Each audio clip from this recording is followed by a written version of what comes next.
Hi, welcome. What was the relationship between the Scottish Highlands and the Caribbean with regards to slavery, slave wealth, and colonization? If you've been a part of the Sankofa Pan-African series, you will know by now that our focus is to confront global systemic racism by challenging the myriad of negative narratives out there about Africa, Africans, and the African diaspora. We are, of course, not the only people trying to do this.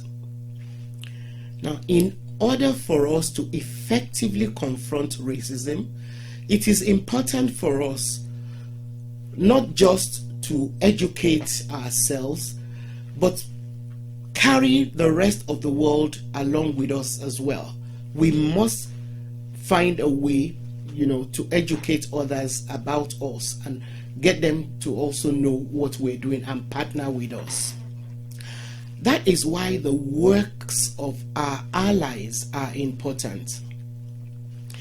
The naive position to take when it comes to issues of race and racism is to see the world in form of compartments made up of people of different races, all black people on one side, all white people on another side, and then brown people in another compartment.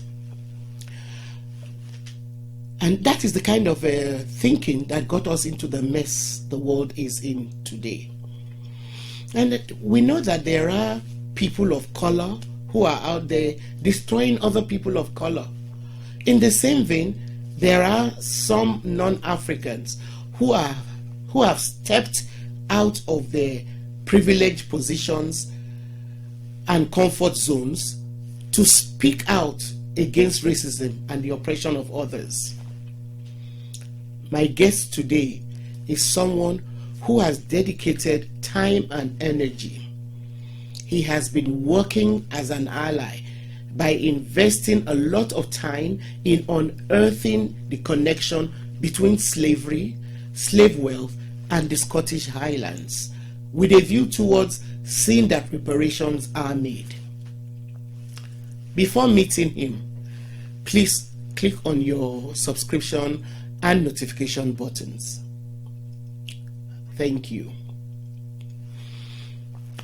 David Alston studied at the universities of Aberdeen, Oxford, and Newcastle. He has worked as a teacher, consultant, and founder curator of Cromarty Courthouse Museum, amongst several other engagements. Welcome, David Alston. Thank you very much, David, for being a part of the Sankofa Pan-African series. It's always nice to have allies like you to share some of the wealth of your knowledge. So thank you for agreeing. It's kind of you to say so, and it's a pleasure to be with you. Thank you.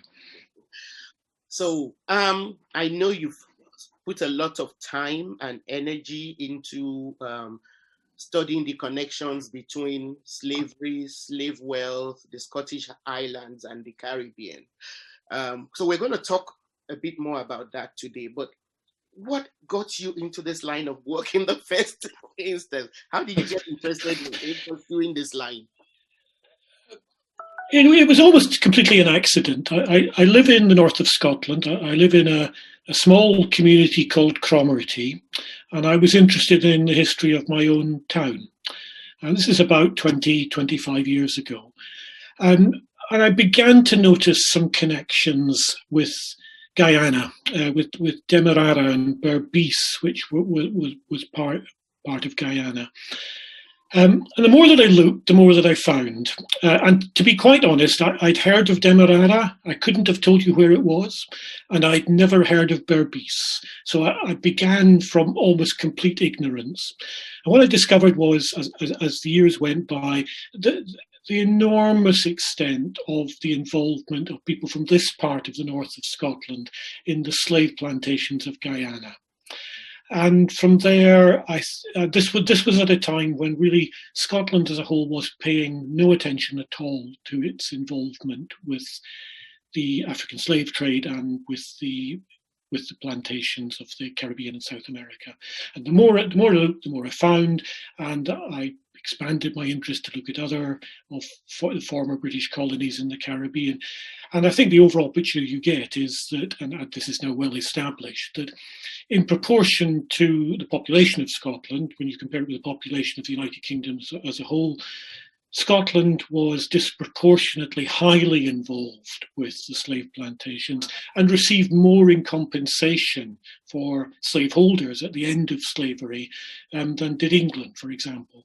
Wow. And one of the things I've only recently come across, if you look at Guyana in 1841, which is after the end of slavery, and you look at the white British-born population, there are more Scots-born than English-born in Guyana at that point. Wow. And I think that's just a reflection of what's been going on.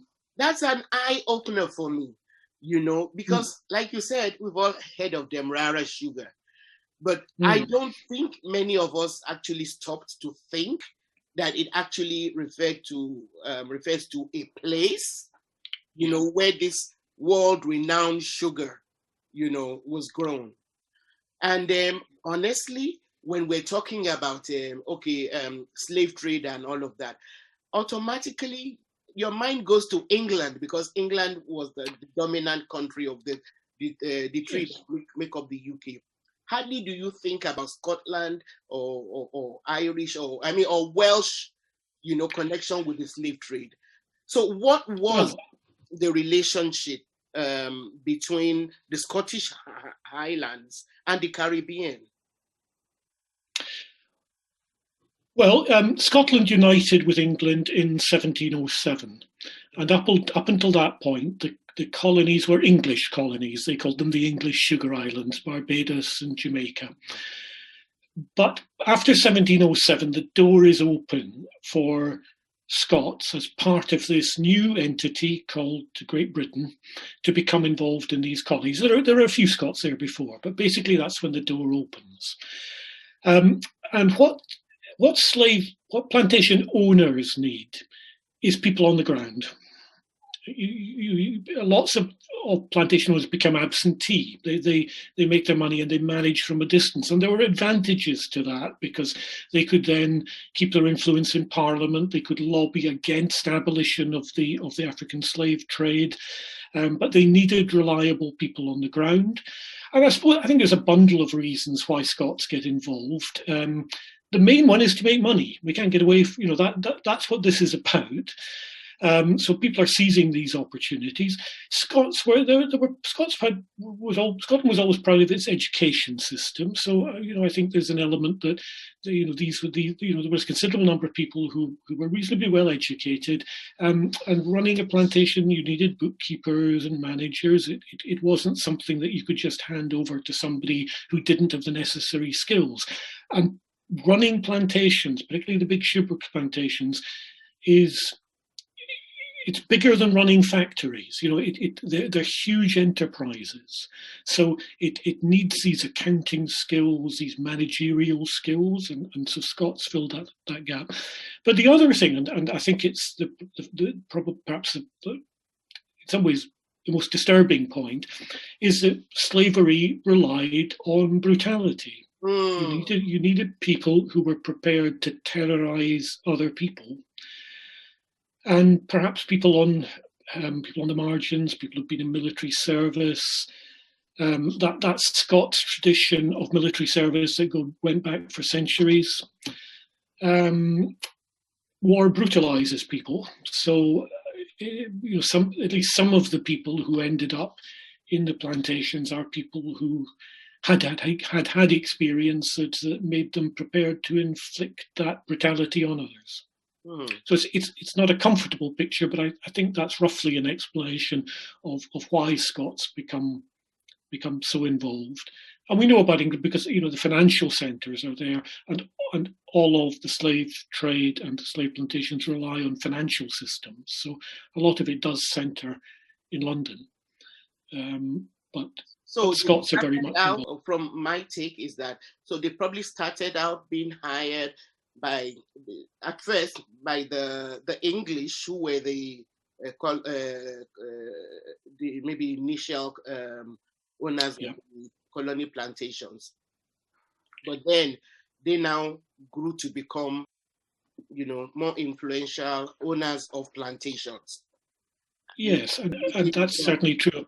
Making money out of the plantations with which they that's particularly true of Barbados, but then Britain gains more colonies, takes colonies from France, so the ceded islands, as they were called, Grenada, Tobago, and these create new opportunities where new land from the perspective of British plantation owners is becoming available, and there's a real rush of Scots to seize these opportunities. So, and some of these colonies are particularly Scottish. Tobago is very much Scots who become involved there. So each time there's that new opportunities, Scots are even more involved, and the final phase of that is the acquisition of Trinidad and of what had been the Dutch colonies of Essequibo, Demerara and Berbice, which eventually becomes British Guyana and then Guyana. So for each of these, you can see more and more Scots becoming involved. So how was the wealth which was acquired in the Caribbean used to develop Scotland? Can you give us some examples?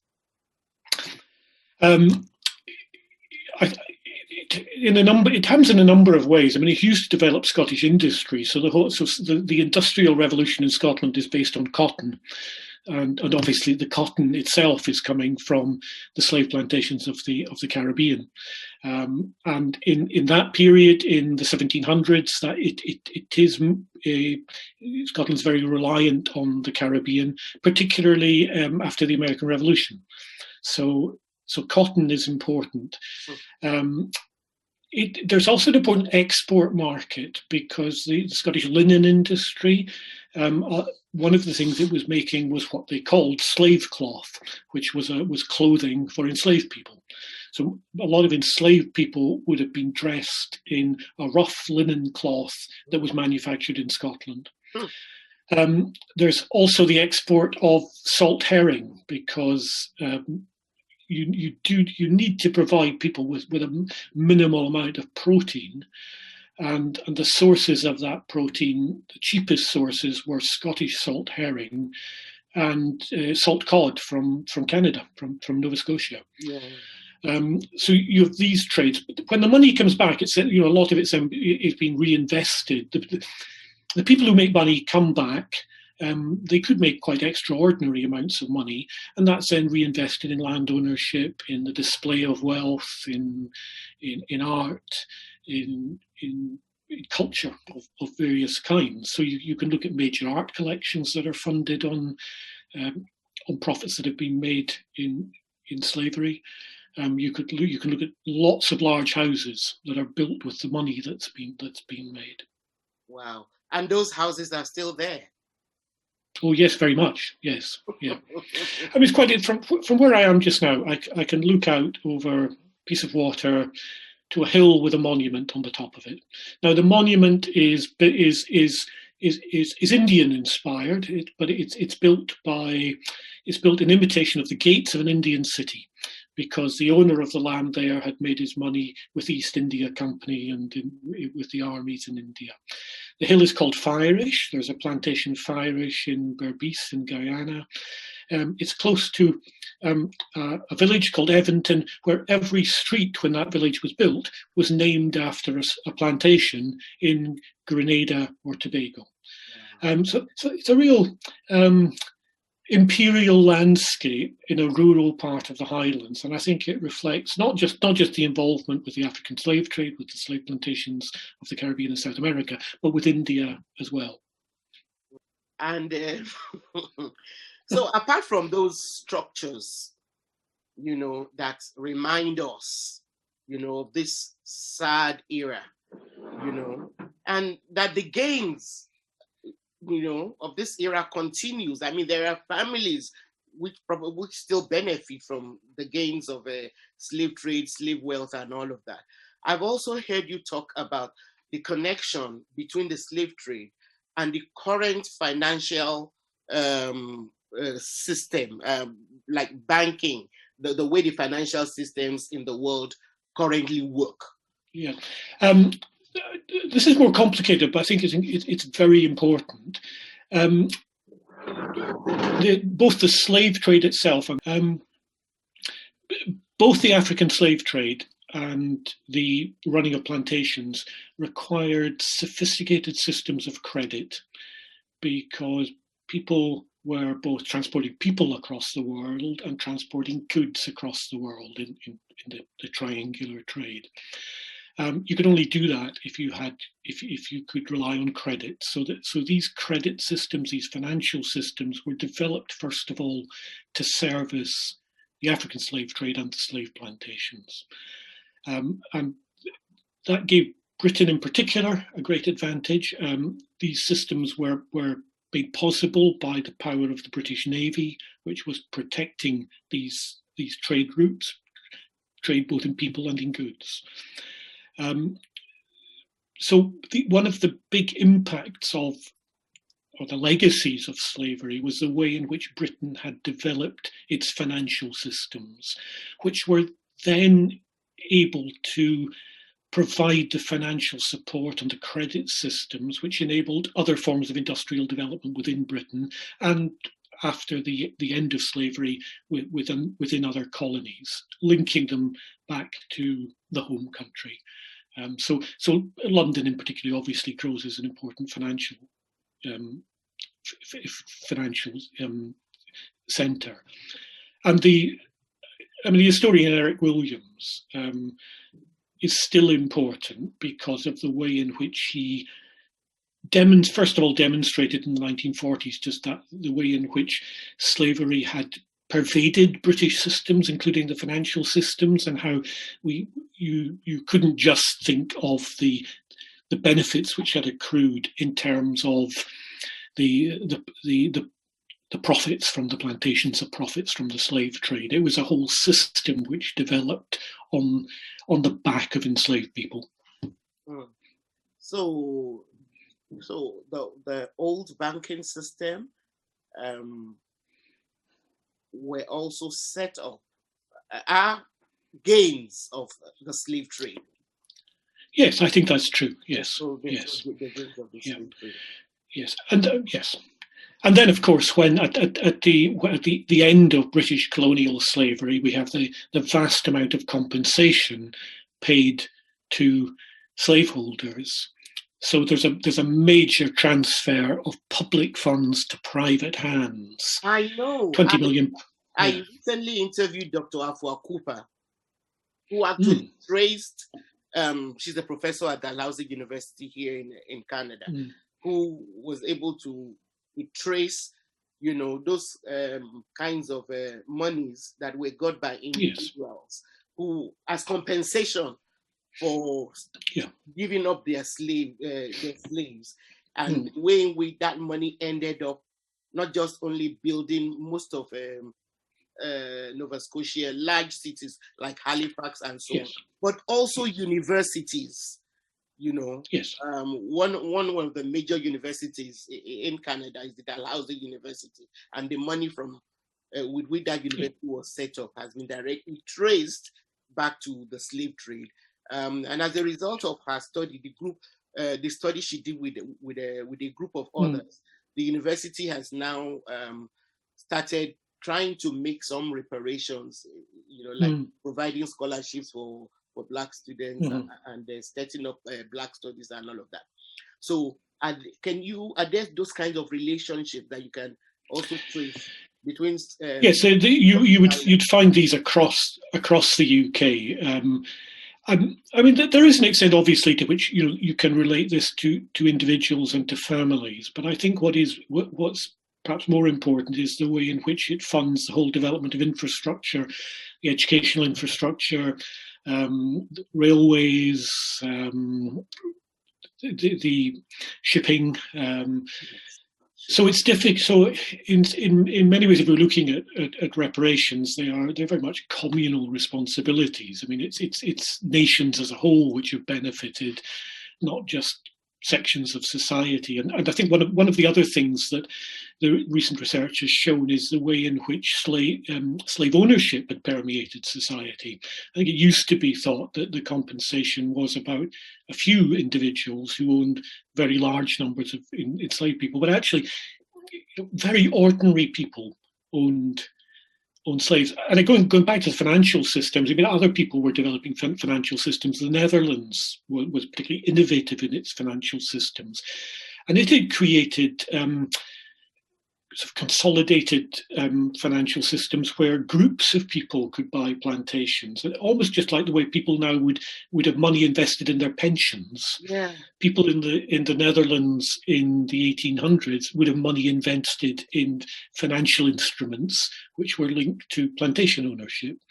So asking the question who benefited from slavery it's a bit like asking who benefits from oil. Yes, there are some people who benefit enormously from oil, but there are also lots of people who benefit in lots of ways. Some of them quite small, and I think that's the insidiousness of the whole system, is the way in which it seeps through the whole of society, and people are almost entangled in it, whether they like it or not.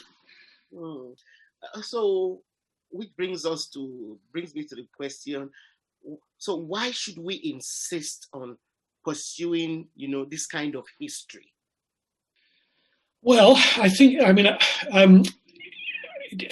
from my perspective, very much being, as a white person in Scotland, I think it's important that Scots pursue this history simply because it is part of our history, and it's part of a history that it's quite difficult to find the right term to describe it. I think it's been silenced. I mean, people sometimes say people have forgotten, or I think it's more than that. I think that it's been an inconvenient truth that doesn't sit with the narrative that we have wanted to tell about ourselves.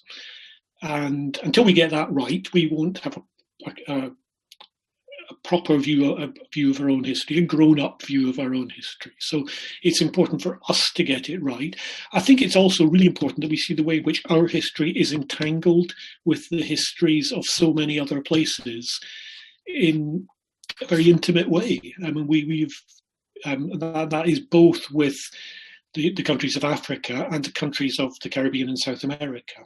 And I think we need to understand this as a shared heritage that brings with it shared responsibilities and shared opportunities. And to also see that just as your societies continue to enjoy, the proceeds of this, horrible era in history, these places in the Caribbean, in Africa, continue to suffer. Yes. As a result of it. Yes. It is not by accident that when you compare, say, a country like Guyana, to even just that part of Scotland, the Scottish Highlands, the differences in terms of standard of living, the economic opportunities available to citizens, they're miles apart. Yes. Yes. And so this idea of looking at aid, as some form of charity, there are things there that we need to rethink. It's not. We do. Yes. It's not aid. It's a debt. It's debts that must be paid. If not in terms of actually putting the money there physically, at least finding ways to even the playing fields. Children who are born there, also have, the ability to aspire to become fully actualized, to be able to fully actualize their potentials. Just like children in Scotland take it for granted, that they will have the opportunity to actualize themselves. Yeah. One of the things I've been involved in recently, along with a colleague, Donald Morrison, and we're just about to launch our own campaign about this, is that we discovered that there's a charitable trust in Scotland called the Dick Bequest, which was set up by a man called James Dick, who made his money in Kingston in Jamaica, along with Robert Milliken. Now, some people will have heard of Robert Milliken because his statue stood outside the Museum of London until last year, when the museum decided to remove it. So James Dick is Milliken's partner. When he died, he left most of his money to establish a trust which would pay the salaries of schoolmasters, and they were all men, schoolmasters in the rural parishes of the northeast of Scotland. And the money which he left, it's about £130,000 at the time, and that money was the interest from that money was enough to match the salaries of more than 130 schoolmasters in rural parts of Scotland. Now, if you imagine if that money had gone to Jamaica, and it first started paying out money in 1833, where the money was made. Yeah, where the money was made. What a difference that could have made. So our argument is we now know where this money came from. That money should go back to Jamaica. And for the future, the income from that money should be benefiting children in Kingston, where James Dick made his money. I don't know where we'll get with that, but we're going to try. But that's maybe an example of there are discussions which national governments need to get into about reparations. There are also individual organisations, and I think some individuals will themselves think, I as a member of this family have benefited from slavery, so there may be obligations on me. But there are also things about communities. I said that I live in a small community called Cromarty. There was a Cromarty plantation in Berbice in Guyana. There's still a community called Cromarty, and there are about 20 other place names from my immediate neighbourhood which are replicated in Guyana. So we have that very close connection. And last year in Cromarty, we started a little project. We managed to raise £4,000 to help refurbish the kitchen in the Scots Church in New Amsterdam in Berbice in Guyana. That will enable them to take part in a programme of providing free school lunches for some of the children in New Amsterdam. Now they're doing that. We're not coming in and doing it for them, but we're providing something that will enable them to do it. And they just completed the kitchen refurbishment last week. That's I think another example of where trying to do something community to community is a way of doing it. And Scots have always been very keen on creating links with the Scottish diaspora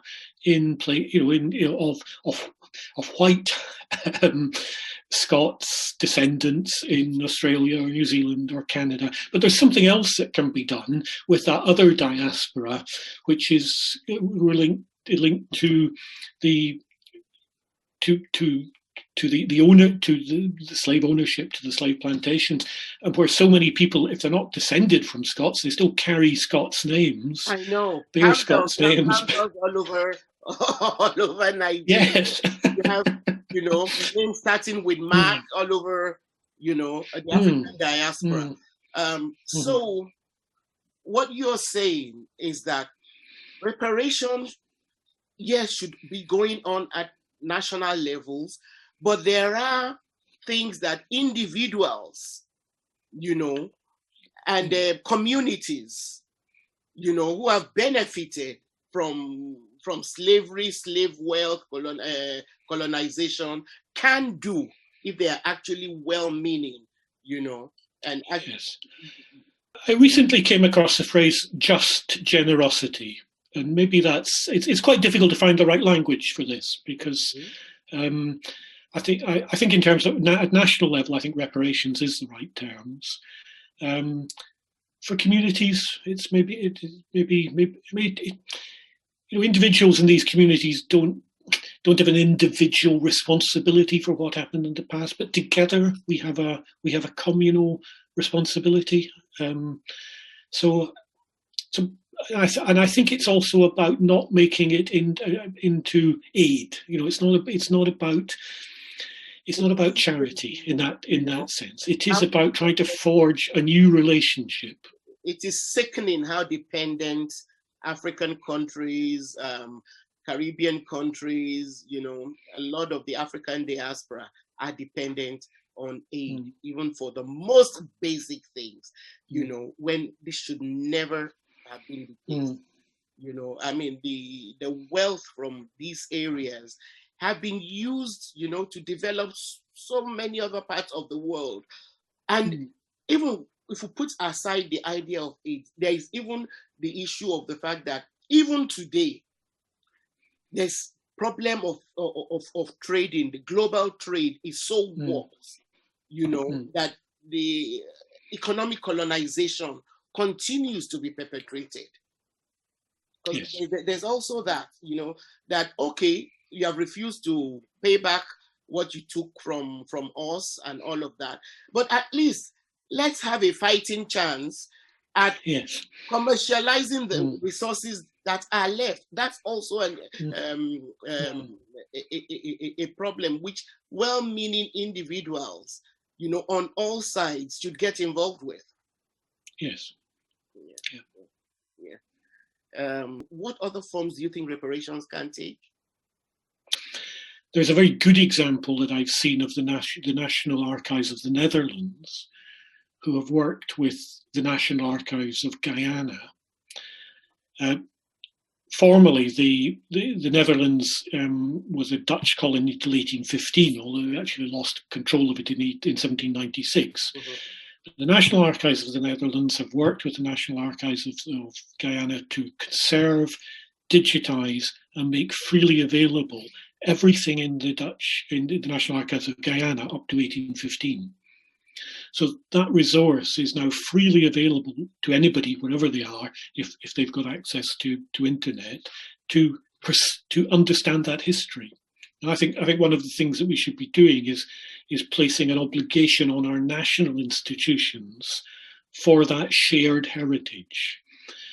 And again, not as a minor part of what they do, and they do some important work through the help with conservation of endangered archives, but saying it is a priority that we make this, the archives which relate to our colonial history and our involvement with slavery freely available. There is something particularly important about Guyana, because Guyana is a small country. Sure. It often gets neglected when we're looking at history. But when you look at the compensation that was paid to the slaveholders, it wasn't a flat rate across all of the colonies. It related to the economic value of enslaved people in each of these colonies. Just over £6 million went to slaveholders in Jamaica, just over £4 million to slaveholders in Guyana. So together, that's more than half of the amount that was paid out. But in Jamaica, the amount of compensation paid was less than £20 for each enslaved person. Wow. In Guyana, it was £50. Whoa. So what that tells you is that's where the money was still being made, because that's where enslaved people still had that high economic value. And that's to do, in some ways, with a whole history of environmental degradation, because as the plantation as sugar growing had moved through the colonies, it was an environmental disaster as well as a human disaster. And the importance of Guyana was that this was new ground that could still be exploited. So this is where fortunes are still being made. It's where the big sugar houses, the sugar merchants, where they're involved. And therefore, at the end of slavery, it's where there's the greatest interest in ensuring that there is a continuing supply of labour.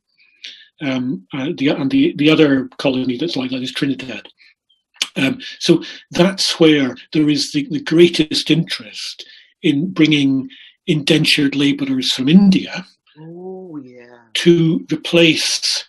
And I say to replace because what they discovered was that those who had had in slavery, had been forced to work on slave plantations, basically didn't want to carry on working on plantations.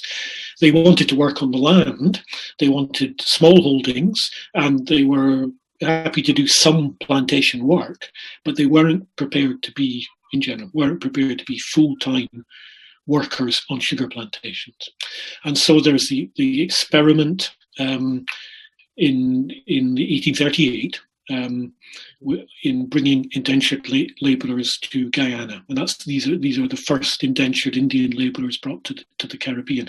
Now, the majority population in Guyana is of Indian descent rather than African descent, so you can see the impact of that. And just to illustrate some of the surprising connections, Cromarty, where I live, is about 800 people. There is a house here called Berkeley House, which belonged to merchants called the Barclays, Aeneas Barclay and his son Henry Barclay. They owned 2 plantations in Berbice, and they were part of that first experiment of bringing indentured Indian labourers.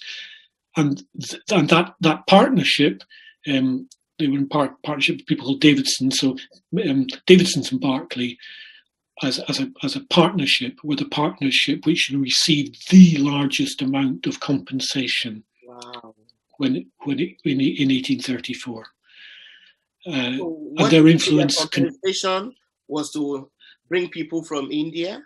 Is that that's one of the yeah. So not compensation for owning for slavery. They brought in indentured workers from India. But what they used it for was to invest in equipment, to reduce the size of the labour force, and to bring indentured labourers from India. Wow, that's just so sick. It's terrible. It's terrible. Thanks for sharing that. Thank you very much, David, for being a part of the Sankofa Pan-African series, and for all the work you do and the commitment, you have to, seeing that at least the history does not remain hidden, and that some level of responsibility is taken for actions of the past. Thank you very much. Thank you, Bunmi. Thank you. Thank you very much for watching this episode of the Sankofa Pan-African series. Please give us a thumbs up and share this video with your contacts. Also, please share with us on our community page what you have done today to help change the negative narratives about Africa, Africans, and the African diaspora. See you next time.